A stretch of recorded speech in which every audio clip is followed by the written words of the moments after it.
It's obnoxious. Hey, welcome to the continuing winemakers bloggers series here at Wine of the Month Club, and we have a return engagement. We have Eve Bushman here from eveswine101.com. Right on. You How got about it right. that? That's That's not that hard. Yes. But she was here we were talking about 3 years ago, Yeah, you right? said 3 years. That's a really long time. And we had such an interesting talk. We wanted to bring you back and talk about wine terms today. We brought up a bottle of interesting wine from South Africa, and we're just going to have a little chat here. Yeah. So tell me, what's going on with eveswine101.com? Well, we still gear our website for beginners. Right. Because we find that a lot of, forgive me, you might have heard this from me 3 years ago, a lot of wine writers and wine aficionados, sommeliers, they kind of gear a lot of their conversation towards that expert. And we want to make wine accessible to everybody. So we want to make it, easy, comfortable, Wine of the Month Club availability. Everybody should be, checking it out. It's kind of interesting because I wrote an article the other day in my newsletter about it's a no-win situation for me when I go to dinner. I went to dinner the other night. They go, here's the wine list, give it to the wine guy. And I'm going to choose something that sometimes is not recognized by everybody. Right. And they don't necessarily want to try it or like it just because they look at the brand or they look at the name and they go, I don't know what this is. And so I'm like, no, I don't want to choose the wine. Let somebody else choose the wine because I can't choose a wine that everybody's going to like. And most of the time, it's because they don't have any confidence in choosing the wine themselves, right? Exactly. And so I find many people know what they like. They know what they're tasting. They can try to describe it, but they just don't have confidence to say, hey, this is a pretty good wine. Yeah, and I think that's what you're trying to get them to point. Because there's really no right, right? Yeah. Well, no, it's supposed to be whatever it is that you think is good is good. Right. Because your palate is going to be your own palate. I mean, there are bad wines, let's face it. They have flaws. They have too much acid. They have too much sugar. They're not made well. That's why we stay in business. But if given the wine is of quality manufacturing, there are things you're going to like that I'm not going to necessarily care for, and vice versa. Absolutely. It seems to me that most of the problems are I just don't have confidence in my palate. So this is a great thing. Yeah, this is it. And you actually touched on a lot of the terms that were on my mind when we talked about how you're going to describe wine to someone. When I describe wine, because I describe so many wines, I'm always looking for different descriptors. So I can't just say cherry. I have to say black cherry or crushed cherry or something. That's right. And that's good because the consumers went, oh, that's mouth-watering. If I have some people give me feedback, oh, I want to go buy that wine, or I reviewed a chocolate bar the other day. I gotta have that chocolate because it just sounded so good. But sometimes they take those wine descriptors to such a level, because we do this so much, we write so many terms down, we get bored with it ourselves, that we're saying things that only a somm will understand. Right. A somm is the abbreviation for sommelier. Don't try and say the word sommelier. That's on my list too. Somm is a wine expert that opens your wine for you. That's it. Anyway. Well, you're right on with They that. get a little bit crazy. If you saw the movie Somm, one of the guys, I don't want to give it away too much, but he's looking for that. He's smelling, he's sniffing, he's doing the whole thing. He's pouring, tasting it, spitting it out, chewing it up in his mouth. He's going, okay, so I'm getting coiled up green garden hose here. Oh, yeah. And the other guys great. at the table are going, well, that's just total, really? What consumer, first of all, is going to want to buy a wine that smells like that? And you're obviously just trying to blow everybody out of the water with this descriptor or something, different. But I get it. I get that. And I can say what he's really meaning to say is maybe it's a little minerality, and another word for you might be stones, rocks, cement. Maybe the wine was, in a stainless steel tank or a concrete egg. How about Band-Aid box? You heard that one? Yeah, well, that I get from Scotch. Yeah. Well, here's an interesting thing, because our friend, the wine library guy, Gary Vaynerchuk, who's obnoxious, but he was on Conan. He screams. Yeah, he was on Conan, and he had, which is, he's not very interesting. So he has Conan lick a rock. Oh, yeah. Or he has to put his nose in a grapefruit. Yeah. Or in fresh cut grass. And so I think that's a great way for people to learn how to describe things. Absolutely. Right? I do something with the Torani syrups. Oh, yeah, right. The idea that's a good idea. Torani syrups are the ones you put into coffee. If you're not familiar with it, you have a hazelnut flavor or cherry or whatever it is. So we line them up in glasses. I actually learned this from Steve Peck, the red winemaker at J. Lohr. He put them in glasses. We sniffed them. We went to go and taste our wines.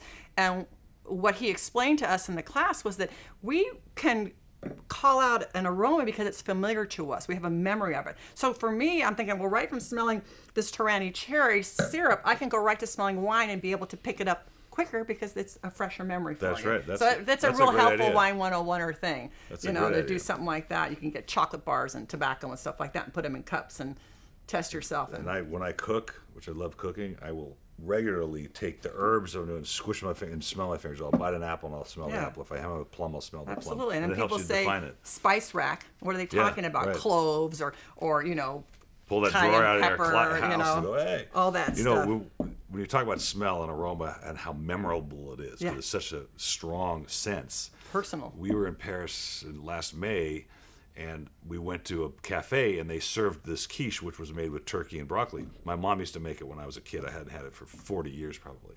And the minute they put that thing down on my table, I went, oh my gosh, this is like 40 years ago when I was like 12. Right. Well, I would have been Right. 18 years old. Going, I remember the smell. Right. It was so cool, actually. It's really fun, and that was great for my wine knowledge. So, what'd you bring to us as far as? I wanted this. I saw this in your thing, and your. This in was your, an incredible value. This Yeah. is I had this on sale for $5.99. Okay, but it's really a fun wine. It's Okay.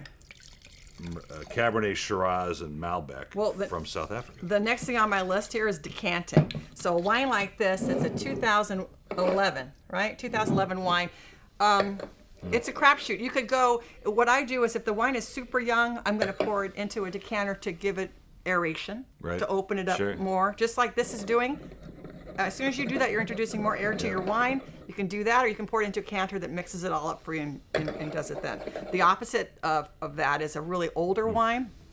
If you were to decant something from your cellar that's maybe 20 years old, whatever fruit was left in that wine could just disappear.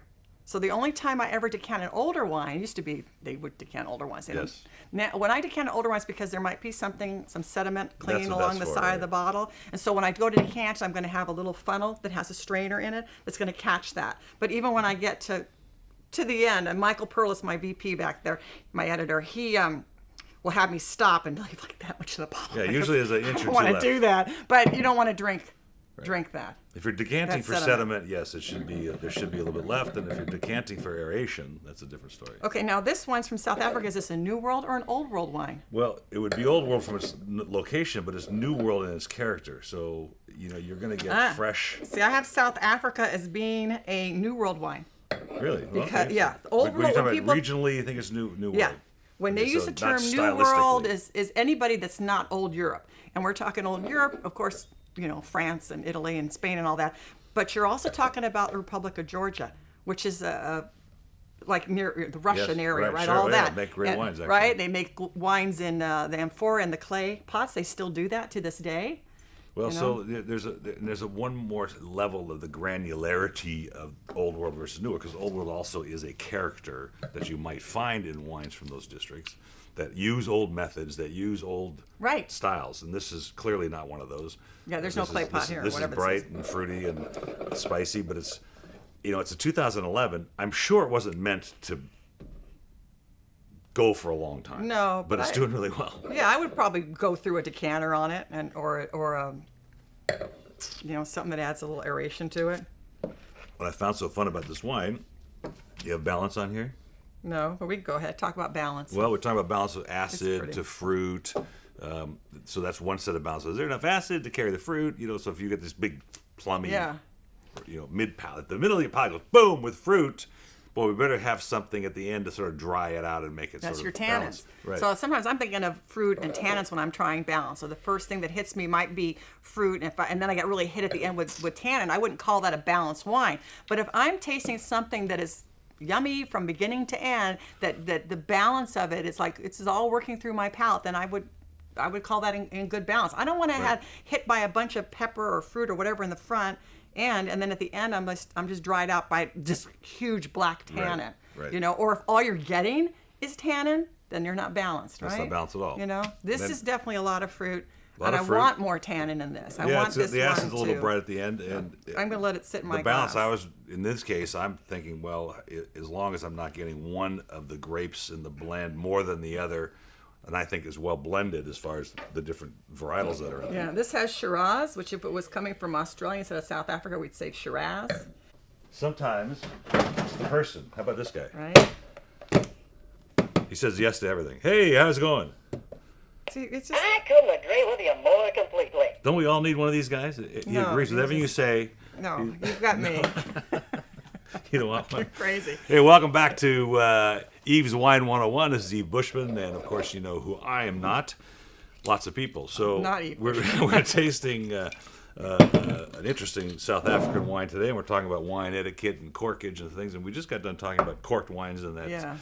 you know. And you said one of the things you said was, you know, if you leave it in your car and it's 90 to 100 degrees in your car and it's 20 minutes, it starts to affect the wine, and it will either make it bubbly, it'll taint it. I lost a whole truckload, 1,400 cases of wine to a stranded semi-trailer on the 5 freeway. And the wine came in, and fortunately I tasted it off the truck, and it was like horrible. It baked the whole thing. Yeah, that's too bad. They say it's like 200 degrees inside a tractor trailer. Exactly. So you did mention one other thing. You said that you were tasting a South African wine. It tasted like barnyard or wet animal hair. Wet dog. Yeah, and Shoe, and that leather. triggered a thought about wine tasting etiquette, which we just wrote an article on. And I think it's perfectly legit to have those comments, whether negative or positive. Like, for instance, today's tasting day, and if the rep is here, I'm happy to tell them What you think. yes. But when the winemaker comes in, or It's totally different. when the guy owns the winery, Totally different. you have to be really careful about what you say, because they will take offense to I it. wrote a whole article. I was at a wine event. I was talking to the winemaker. I knew him. He had 2 or 3 wines lined up, and if he watches this, he'll know the story.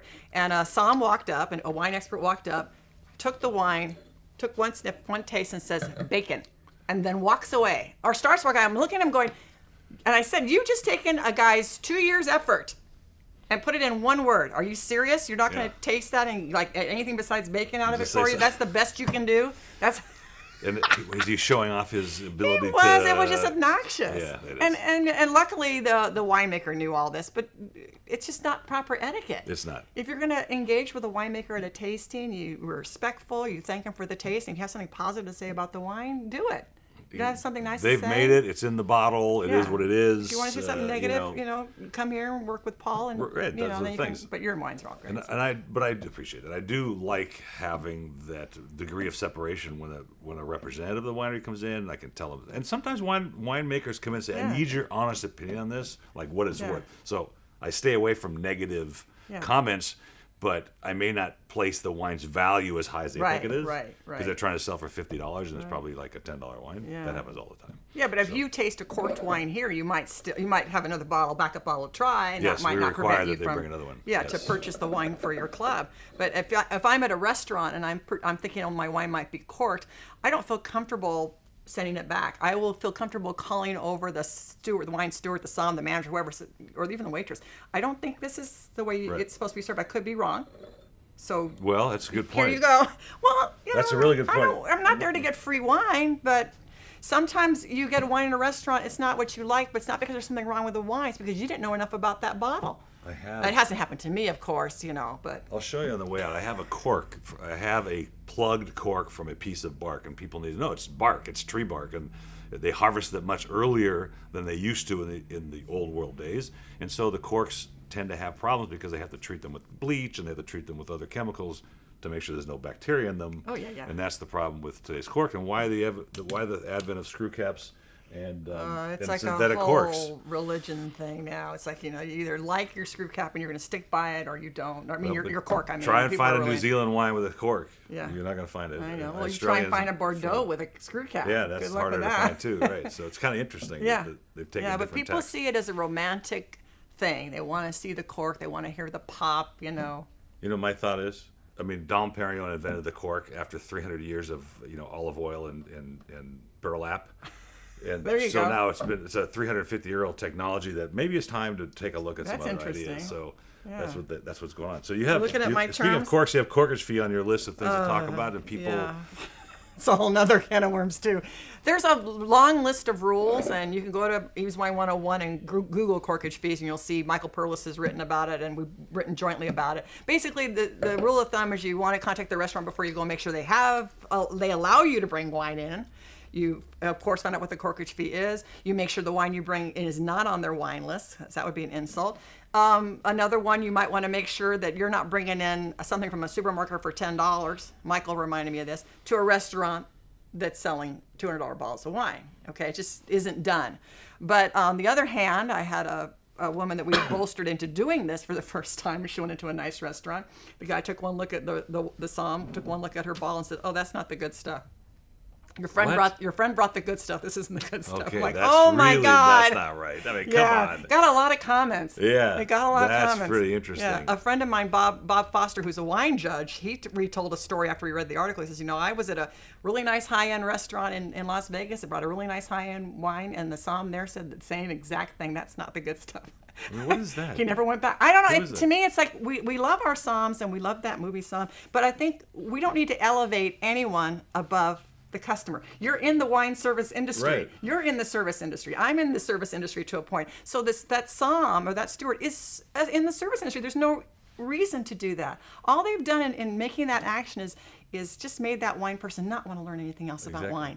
If they get intimidated Right? again, They're right? not So going to. intimidated, This kind of stuff drives me embarrassed. bananas. Actually, I have a lot of wine guys, especially ones that come to sell me wine on Tuesdays, that have these lunches with their buddies, and they go and they try to dissect wines and stuff. And they always ask me for things because they know that the value is very high here and that we have unusual blends. So he took a bottle of Cabernet Fattiezza Niagara, which is a Romanian wine, an indigenous grape. Can't explain it in their way. I guarantee it stumped them all. And so here these guys, hey, this is a $10 wine. They don't even know, and they pegged it much higher than what I sell it for. Nice. And they couldn't understand what was in it because it's so unusual, and that's very hard to do. Even with somebody that tastes wine like I do, 75 every Tuesday, Yeah. it's very hard to identify. Yeah, well, what I tell beginners is have all the same varietal. Like you have a tasting with your friends. Everybody bring a That's the way Cab, to everybody do it, bring a right. Merlot, or even more, bizarre, blends you're not used to. Everybody bring a South African, whatever, Pinotage if you can get it. And then as you're tasting that same grape from that same area, but just the only difference is the winemaker and how they Right. do it. You can discern differences, but also find that yes. sameness so that next time you try a South African wine, like, oh, I know exactly what this is. It takes a lot of study, It's and a great- Paul and I are willing to do all that tasting for you. Yes, that's right. But that's how a you great do that's a it. great experiment though. You got to cut down the variables when you do a wine tasting at home. Absolutely. You can't have different vintages of different grapes from different parts of the world. Yeah. Otherwise, you'll learn nothing. Yeah. But the same vintage, same grape, different parts of the world, great. You've had Stoltman Vineyards wine? Oh, I walked yeah. around an event with Tom Stoltman, the owner, and we were tasting all these different wines that were made from Stoltman Vineyards. And the different way they taste, they were all outstanding, of course, because it's a Ballard Canyon AVA. What are you gonna do? This now. gonna edit that when you out. smell this, no, we're gonna. Oh, I was letting it breathe. You're gonna get You're like now- on your second glass. Not why I Your spit spit out. cup I spit is- out on my fancy I haven't spit spit plug out here. anything yet. You get you're starting to get that little bit of that tar creosote, which is normal, an indigenous character from South Africa. Do I want to know what he's talking about? Tar. Like, okay, so when's the last Thank time? you. Let's I'll tell you explain what. that I'll for explain beginners. it to you. Yeah, lick a telephone pole. Have you ever done that? No. I don't recommend that to anybody. I'll tell you what it is. That Okay. oozing black stuff on a telephone pole is creosote. For Santa Clarita residents, walk outside in the summer on a hot black, parking lot, and you'll smell That's that. it. That's the creosote. So, hey, it's great to have you back, Eve. It's always a pleasure, and I hope to see you soon. Come on back. Yeah. Cheers. Cheers.